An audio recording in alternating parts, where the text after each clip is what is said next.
বিসমিল্লাহির রহমানির রহিম।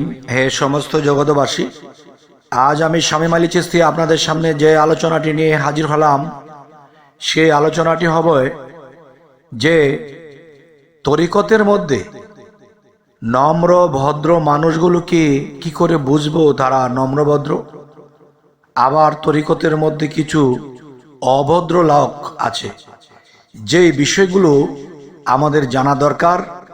আর এখানে কোন স্তরের লোকগুলো দ্রুত আল্লাহকে লাভ করবে।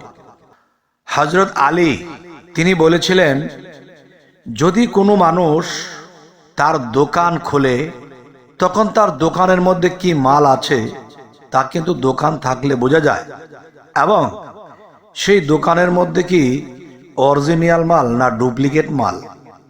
দেখবেন স্বর্ণের দোকান বাইতুল মোকাররমে আছে, এখানে কিন্তু ডাকলে কেউ যায় না, আবার কেউ ডাক ছাড়া গিয়ে যার যতটুকু দরকার সে বুঝে শুনে নিয়ে আসছে। এখন বলবো যে যারা এমিটি সোনা বিক্রি করে রাস্তাঘাটে ফুটপাতে, তারা কিন্তু ডাকাডাকি করে যে আমার স্বর্ণটা কিনুন, আমার এমিটি কিনুন, আমার এমিটি সহজে রং যাবে না। তার মানে 20 টাকা 30 টাকা 40 টাকা 50 টাকা করে বিক্রি করতেছে, সারাদিনে 5-7 হাজার টাকা বিক্রি করেছে। আর স্বর্ণের দোকানের মধ্যে একজনেই 7-8 লাখ 10 লাখ 12 লক্ষ টাকার স্বর্ণ সারাদিনে একটা কাস্টমার পেয়েছে, বাস তার হয়ে গেছে।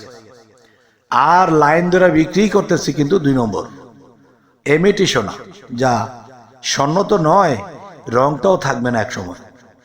আমি যেই কথাটি বোঝাতে চাচ্ছি, একজন ভদ্রলোকের কাছে দামি জিনিস আছে, তার কথার কি ভাষা। একজন অভদ্র লোকের কাছে ভালো মন্দ মিলিয়েই মাল আছে, তার কি ভাষা। দেখুন, কোনো মানুষ দেখা যায় বিভিন্ন কিছু রিচার্জের পরে যখন তিনি কথা বলে, তার মুখের মধ্যে বেফাসতা থাকবে, খারাপ ভাষা বলে ফেলবে। এতে সামনে মহিলা থাকলে কি আর মহিলা না থাকলে কি, ভক্ত থাকলে কি না থাকলে কি, তার যেরকম খুশি তেরকমই সে একেবারে উলঙ্গ করে কথা বলছে। তাহলে যার মুখ দিয়ে বেফাস বের হতে পারে সেই মানুষটি আসলে সে ঠিক নয়, এবং তার মালেও ভেজাল থাকে। এবং দেখবেন হযরত আলী আরো একটি কথা বলেছিলেন, দেখবা যে মানুষটা মূর্খ তেমন কিছু বোঝে না, তিনি চুপ থাকে। আর চুপ থাকার কারণে কিন্তু এই মানুষটাকে অনেকে ভাবে যে লোকটা অনেক ভারী এবং তার জ্ঞান ভালো, এই জন্য সে কথা কম বলে, তার কথার ওজন আছে। এবং দেখা যায় একজন জ্ঞানী লোক যদি বেশি কথা বলতে থাকে, তখন কিন্তু সেই জ্ঞানী লোকটাকেও পাতলা মনে করে, এবং কম জ্ঞানী লোক যদি চুপ থাকে তাকে ভারী এবং জ্ঞানী মনে করে। তো আমার কথা হলো, বিশেষ করে যারা ভালো মন্দর মাল যাদের কাছে আছে, তারাও দেখবেন যে আমার থেকে সেরা মাল নেই, এগুলো কোথাও পাবেন না। এবং যারা বিক্রি করতেছে বিভিন্ন জায়গায়, এগুলা ভুয়া বাজে মাল।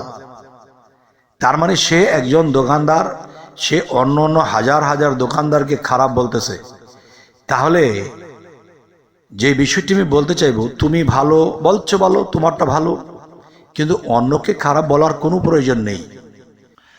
আবার দেখা যায় যে অন্যের কাছে যে মাল আছে সেই মালের খবরই তুমি জানো না। তোমাকে এক মালের দাম দিতেই তোমার জীবনে, সারা জীবনে যা কিছু শিখেছো সমস্ত কিছুই শেষ হয়ে যাবে। এবং আল্লাহ কিন্তু বলেছে, আমার গোপন বেদ যে যেখানে সেখানে প্রকাশ করিলে আমি তাকে শাস্তি দেব। সেই শাস্তিটা কিভাবে? সে শাস্তি হতে পারে রাজনৈতিকভাবে, হতে পারে সামাজিকভাবে, হতে পারে ভক্তদের মাঝে, হতে পারে আইনের লোক দ্বারা। এরকম কোনো বিপদগ্রস্ত হয়ে তখন চিৎকার করলে ওকে ছাড়বে না, আর মারধর খেতেই থাকবে।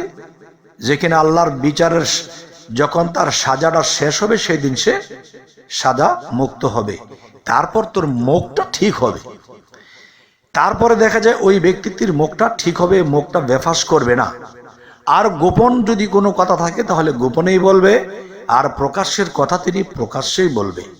তো এভাবেই সেই ব্যক্তি চলবে যখন সে উত্তম মাধ্যম খেয়ে ফেলবে। তো এখন আমি যে কথাটি বলবো, যারা এরকম ভাবে বলে, তবে এরা কিন্তু জানে না যে বাবার বাপ রয়ে গেছে, এমন শিক্ষা যার রয়ে গেছে, যদি একবার বলে দেয় তোমার সব কিছু শেষ হয়ে যাবে। আবার যদি একবার বলে দেয় তখন আবার সবকিছু ঠিক হবে। তাই বলবো, হে সমস্ত জগতবাসী, একজন কামেল মুর্শিদের কাছে গেলে তাকে কখনো বেফাস কথা বলতে দেখবেন না, খারাপ ভাষা কথা বলবে না।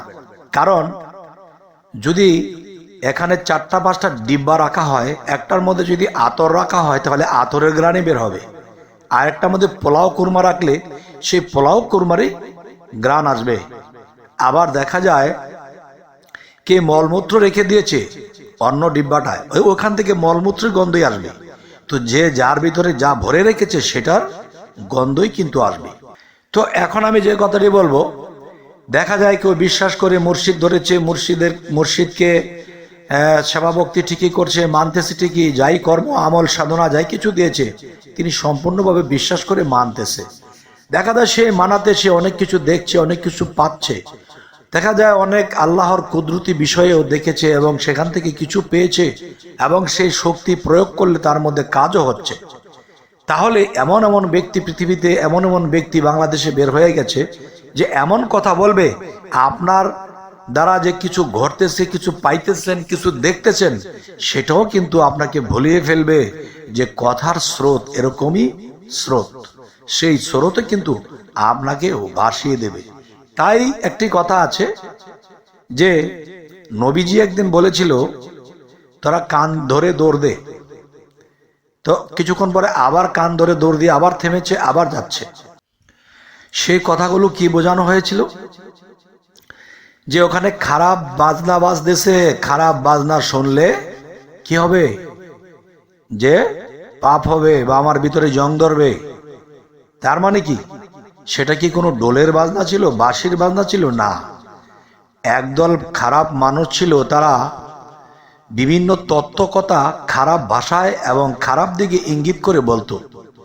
তখন নবীজি এটা শুনে ওখান থেকে দূর হয়ে গেছে, তারপরে আবার দৌড়াতে লেগেছে। কেন? আবারও সেই কথাগুলো কানে বাজতেছে, আবারও দৌড়াইতেছে। তো আধ্যাত্মিক জগতের কিছু লোক আছে, যদি বেফাস কথা বলে এবং খারাপ দিকে ইঙ্গিত করে কথা বলে, তাদের এসব কথা না শুনে কান ধরে দৌড় দিতে হবে। যতক্ষণ পর্যন্ত শোনা যাবে অতক্ষণ পর্যন্ত দৌড়াতেই থাকবে। তাই নবীজি কান ধরে দৌড় দিয়েছিল, এই জিনিসটাকে কিন্তু বোঝানো হয়েছে। তো এই জন্য বলবো, যারা সূক্ষ্ম পথে আছে, সূক্ষ্ম জ্ঞানে চলছে, আল্লাহর সাধনা ইবাদত প্রেমভক্তি করতেছে, তারাও কিন্তু কিছু পেয়ে আল্লাহর কাছে, তারপরেও কিন্তু এমন কিছু কথা শুনে কারো ঈমান নষ্ট হতে পারে। সেটি বাজনা ছিল না, সেটি কি ছিল? যেমন আপনার জিহ্বাটা হলো ডোলের ডান্ডা, আর উপরে নিচে বাড়ি দিলে যেমন কথা প্রকাশ হয়, এরকম কথা যারা মুখ থেকে বাজনার সাথে বের করে বলতেছে, তাদেরকেই কিন্তু বলা হচ্ছে যে তোমরা এরকম বেফাসত্ব কথা আর বেফাস ভাবে যারা আধ্যাত্মিক দেহতত্ত্ব কথা বলে, তাদের কথা তোমরা শোনো না, তোমাদের ঈমান নষ্ট হবে। তাই বলবো, হে সমস্ত জগতবাসী, এরকম যদি কারো জীবনে আসে তাহলে দরকার নেই যে, যদি মনে করেন আপনি কামেল মুর্শিদকে ধরেছেন, অত তত্ত্বের মধ্যে মত্ত না হয়ে মুর্শিদ প্রেমে ফানা হও মন, সেই নাম বিনে গতি নাই। তো সেই নামে যখন আপনি ডুবে যাবেন, তাহলে আপনি আল্লাহর ধন কামাই করতে পারবেন। হে সমস্ত জগতবাসী, আমি আরো একটি কথা বলবো। আমি এ পর্যন্ত ইউটিউবে 7-8 বছর ধরে কথা বলছি। আমি চেষ্টা করেছি যেন আমার মুখ দিয়ে কোনো খারাপ বেফাস ভাষা না বের হয়। তবে আমাকে আপনারা বলবেন যে আমি কি এরকম ওরকম বেফাস ভাষায়, খারাপ ভাষায় কোনো কথা বলেছিলাম কিনা। তবে আমি জানি গোপনের শিক্ষা আছে, প্রকাশ্যের শিক্ষা আছে। তো গোপনের শিক্ষা কিন্তু গোপনেই দিতে হবে, প্রকাশ্যের শিক্ষা কিন্তু প্রকাশ্যেই দিতে হবে। যেমন আল্লাহ বলেছে গোপন ইবাদত, বাতিনি এবং প্রকাশ্য ইবাদত, এই জিনিসটা কিন্তু আলাদাই করা হয়েছে। তবে হে সমস্ত জগতবাসী, আমি এই কথাটি বলবো, তবে একজন কামেল মুর্শিদের কাছে গেলে তিনটা জিনিস অন্ততপক্ষে বুঝে নেবেন। যদি এই তিনটা জিনিস পান তাহলে বায়াত গ্রহণ করে ফেলবেন, এবং সেখানে আদেশ নির্দেশ সাধনা কি কি দেয় তা আপনি করবেন। সেই তিনটি জিনিস কি? যেমন আপনার আত্মদর্শন হওয়ার জন্যে যে সাধনাগুলো দিবে, এবং আপনার মধ্যে দেহ কোরআনের মধ্যে যেখানে কালিমা ফিটিং করা আছে সেটা দেখিয়ে পাঠ করিয়ে দিবে, এবং আল্লাহ যে আপনাকে সৃষ্টি করেছে আল্লাহর শিল ছাপ্পরটা আপনার দেহ কোরআনের মধ্যে আছে তা দেখিয়ে পাঠ করিয়ে দিবে, এবং আপনি যে কে, আপনার পরিচয় কি, সেই পরিচয়টি আপনার মধ্যে কোথায় কিভাবে লেখা আছে এই জিনিসটি দেখিয়ে যখন দেবে, তখন মনে করবেন যে হ্যাঁ, আমি ঠিক জায়গায় এসেছি, আমি সঠিক জিনিস পেয়েছি, এখন গুরু প্রেমে মুর্শিদ প্রেমে ফানা হও মন। তখনই সেই মুর্শিদ প্রেমে ফানা হতে হতে কোনো একদিন আল্লাহর দর্শন হয়ে যাবে, তখন আল্লাহর সাথে আপনার সম্পর্ক হয়ে যাবে। যদি আল্লাহকে আপনি পেয়ে যান, আর কিসের তত্ত্ব, আর তত্ত্বের মধ্যে হয়ে লাভ নেই কোনো মত্ত, কারণ মহাতত্ত্ব জানে মুকরুম শয়তান। মুকরুম শয়তান এই বডিটাকে বানিয়েছিল, সে কিন্তু জানে কোথায় কি আছে, কিন্তু আপনি আমি কিন্তু জানি না, কিন্তু আল্লাহ তো সব জানে। যখন আল্লাহকে আপনার মধ্যে বিলীন করতে পারবেন, তখন কিন্তু আপনি সবই জানবেন এবং সঠিকটাই জানবেন। রিচার্জ করেও জানতে হবে না, শুনে একখান থেকে বুঝেও আর জানতে হবে না, তখন স্বয়ং আল্লাহ আপনাকে এলমে লাদুনির মাধ্যমে শিক্ষা দেবে। সুবহান আল্লাহ। সমস্ত জগতবাসী, যদি আজকের এই কথাগুলো আপনাদের ভালো লাগে তো আলহামদুলিল্লাহ। আজকের আলোচনাগুলো আপনারা কি বুঝছেন, আমি কি বোঝাতে চাইলাম, কোন স্তরের মানুষদেরকে উছিলা করে বা ইঙ্গিত করে বললাম, অবশ্যই কিন্তু কমেন্টে জানাবেন। এবং আমাদের এই চ্যানেলে যদি নতুন হয়ে থাকেন সাবস্ক্রাইব করে নেবেন, এবং সামনে কি ধরনের আলোচনা চাইছেন তাও জানাবেন। সকলে ভালো থাকবেন। আল্লাহ হাফেজ।